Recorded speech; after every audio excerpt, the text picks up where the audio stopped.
ये इस प्रकार का होता है।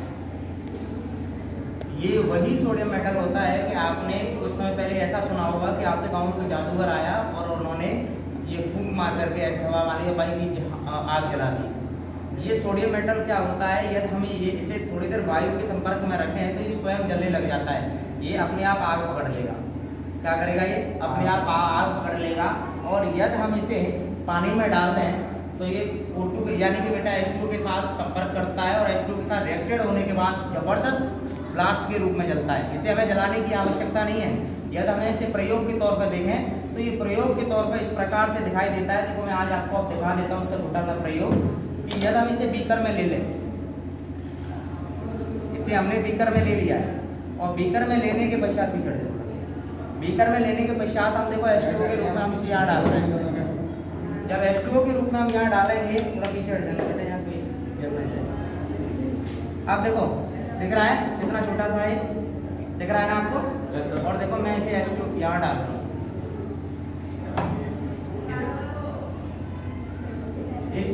यहाँ ये इसके साथ अपने आप जलेगा ये और जबरदस्त ब्लास्ट के रूप में यहाँ ब्लास्ट करेगा ये।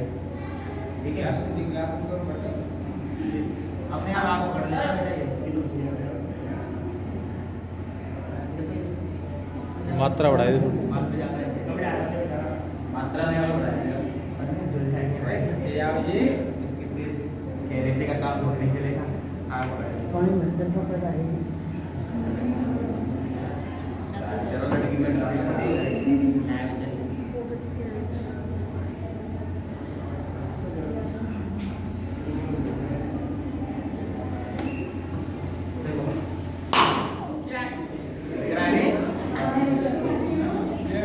ये सोडियम मेटल होता है, हमें आग जलाने की आवश्यकता नहीं हुई, ये स्वयं में बेटा जलता है।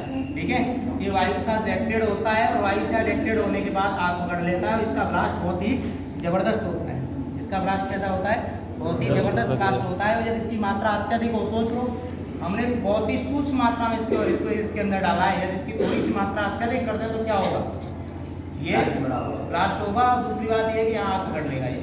तो ये बहुत अत्यंत घातक केमिकल हमारे पास लैब में उपलब्ध है, इसलिए हमें यहाँ कोई भी मजाकबाजी नहीं करनी है। लैब में सुरक्षा के साथ ये प्रैक्टिकल करने के लिए यहाँ देखिए, ये हमारे पास सबसे पहले लैब का स्टार्टिंग पॉइंट होता है, ये हमारे पास ब्यूरेट होता है।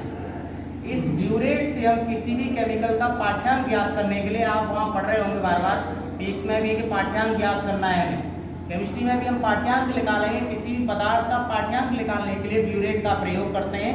किसी भी केमिकल को इस जो है फनल की सहायता से ब्यूरेट के अंदर लेते हैं और इसकी वैलेंसी ज्ञात करने के लिए हम क्या करते हैं, इसे उसी मात्रा में कंट्रोल करते हैं। ये इसका कंट्रोल लीवर होता है। कंट्रोल करने के पश्चात इसकी हम जो वैलेंसी ज्ञात करते हैं और वैलेंसी ज्ञात करने के पश्चात हम भाई हमारे पास ये कॉनिकल फ्लास्क होता है।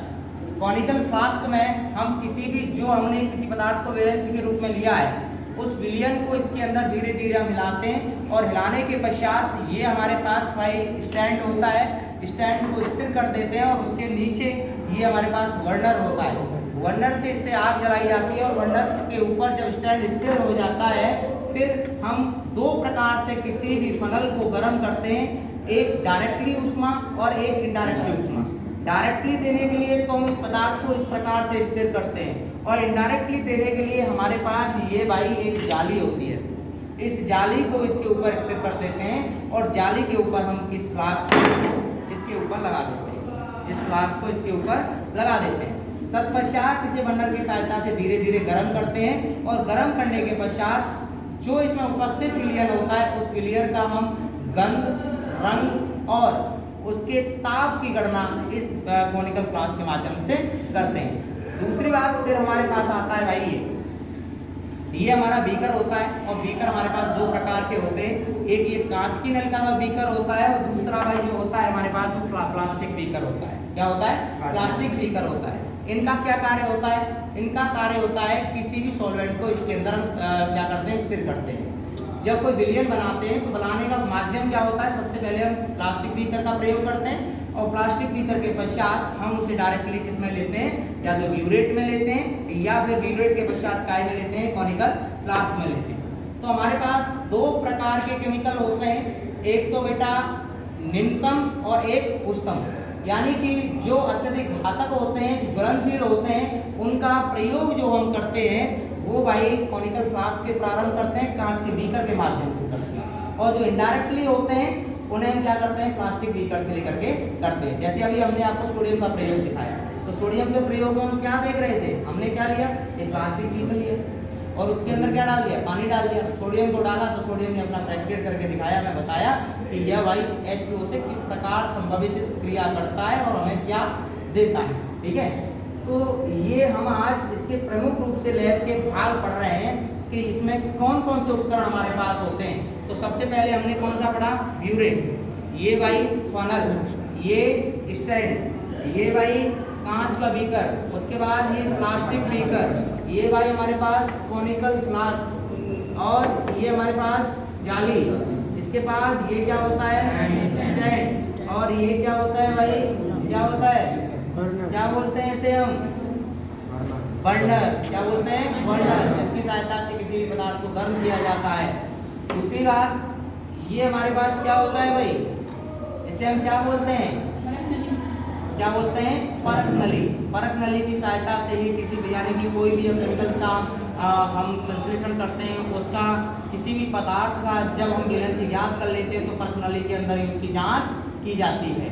ठीक है भाई, ये हमारे प्रमुख रूप से लैब के उपकरण हैं जिनका हम अपने यानी कि जब लैब में आएंगे तो लैब में सबसे पहले इन उपकरणों की हमें जानकारी होना आवश्यक है।